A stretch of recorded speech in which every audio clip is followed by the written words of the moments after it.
Hello दोस्तों, मैं नितेश शर्मा और आप सभी लोगों का स्वागत करता हूं अपने इस चैनल माँ सरस्वती चैनल में।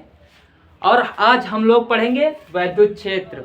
वैद्युत क्षेत्र होता क्या है, वैद्युत क्षेत्र किसके कारण उत्पन्न होता है, वैद्युत क्षेत्र किसके कारण उत्पन्न होता है, आज हम लोग ये पढ़ेंगे, वैद्युत क्षेत्र पढ़ेंगे। तो हमने आप लोगों को बताया था आवेश, पिछली वाली क्लास में जाना, हमने बताया था आप लोगों को वो आवेश। तो आवेश क्या होता है? आवेश एक प्रकार की ऊर्जा है। आवेश एक प्रकार की ऊर्जा, मान लीजिए ये कोई आवेश है, ये कोई आवेश है, इसके जो चारों ओर का क्षेत्र होता है, ये आवेश अपने अपने चारों तरफ वैद्युत क्षेत्र उत्पन्न करेगा और इसी क्षेत्र को हम वैद्युत क्षेत्र कहते हैं। ये आवेश है, इससे जो रेखाएं निकलेंगी, इससे वैद्युत बल रेखाएं निकलेंगी, ऐसे करके ऐसे करके ऐसे ऐसे वैद्युत बल रेखाएं निकलेंगी। अब सपोज कीजिए ऐसी ये कोई आवेश है,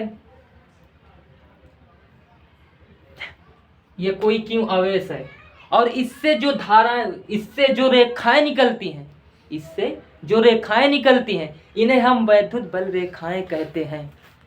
यहाँ तक क्लियर है? आप सभी लोगों का भी क्लियर है? यहाँ तक क्लियर है ना? हाँ, तो जो ये आवेश होता है अपने चारों तरफ वैद्युत बल रेखाएं निकालता है, और ये ऐसे निकलती हैं, इससे ऐसे निकलती हैं रेखाएं, ऐसे निकलती हैं रेखाएं, ऐसे। और जो रेखाएं निकल रही हैं, जो ये रेखाएं निकल रही ना, ये वाली, ये जो रेखाएं हैं, ये जो रेखाएं, जो ये इस रेखाओं के बीच में है, मतलब ये रेखाएं हैं, इसके ये जो यहाँ पर है, इन रेखाओं के बीच में, इसको हम वैद्युत क्षेत्र कहते हैं। ये आवेश है, अपने चारों तरफ वैद्युत बल रेखाएं निकाल रहा, और वो जब जहाँ वैद्युत बल रेखाएं पड़ रही हैं, जहाँ वैद्युत बल रेखाएं पड़ रही हैं, उसे हम वैद्युत फ्लक्स कहते हैं। इसकी चर्चा हम इसके बाद करेंगे। पहले तो आप लोग समझ लो वैद्युत क्षेत्र होता क्या है। तो आवेश के चारों ओर का, जो आवेश के, ये देखो ये आवेश है, इसके चारों ओर का जो क्षेत्र है, इसे हम वैद्युत क्षेत्र कहते हैं। आप लोग को क्लियर है यहाँ तक? जल्दी कमेंट में करके बताइए, क्लियर है यहाँ तक? ठीक है, चलिए। तो इसकी डिफिनीशन क्या हुई? वैद्युत क्षेत्र किसी आवेश के चारों ओर का वह क्षेत्र, किसी आवेश के चारों ओर का वह क्षेत्र जहां हम उसका अनुभव कर सकते हैं। आप मान लीजिए कि आप आवेश के यहाँ पर खड़े हैं, ये आप खड़े यहाँ पर, ये आप यहाँ पर खड़े हैं। अगर आप इसके जो ये आवेश है, इस आवेश के वैद्युत क्षेत्र में, मतलब आप यहाँ से यहाँ आएंगे, तो आप लोगों को, या तो वैसे तो मनुष्य की शरीर वो पॉजिटिव होती है, तभी इलेक्ट्रॉन धर धर धर कर घुस जाता है। ये तो आप लोगों को पता है, मनुष्य की जो शरीर होती है वो पॉजिटिव होती है, तभी पॉजिटिव निगेटिव दोनों होती है। यहाँ तक ठीक है?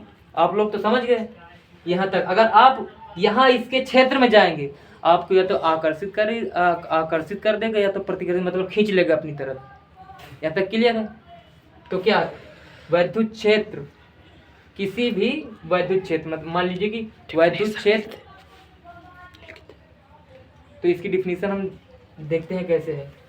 वैद्युत क्षेत्र के चारों ओर का वह क्षेत्र, वैद्युत के चारों ओर का वह क्षेत्र, ये वैद्युत है। तो आवेश या वैद्युत दोनों एक ही है। आवेश के चारों ओर का वह क्षेत्र जहाँ पर हम उसका अनुभव कर सकते हैं, उसे हम वैद्युत क्षेत्र कहते हैं। क्लियर है? इसे हम ई से प्रदर्शित करते हैं। किससे प्रदर्शित करते हैं? इसे कैपिटल ई से प्रदर्शित करते हैं। तो इसकी डिफिनीशन क्या हुई? परिभाषा। इसे बिगाड़ दें? चलिए बिगाड़ देते हैं इसे।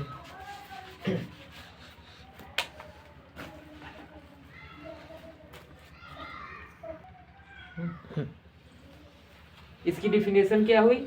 आवेश के चारों ओर का वह क्षेत्र जहां पर हम उसका अनुभव कर सकते हैं। एक बार और देख लीजिएगा, ये आवेश है, इसके चारों ओर का जो क्षेत्र है, इसके चारों ओर का जो क्षेत्र है, मतलब जहाँ तक इसकी वैद्युत बल रेखाएं जा रही हैं वहाँ तक का जो क्षेत्र है उसे वैद्युत क्षेत्र कहते हैं। इसे ई से प्रदर्शित करते हैं। किससे प्रदर्शित करते हैं? ई से प्रदर्शित करते हैं ना।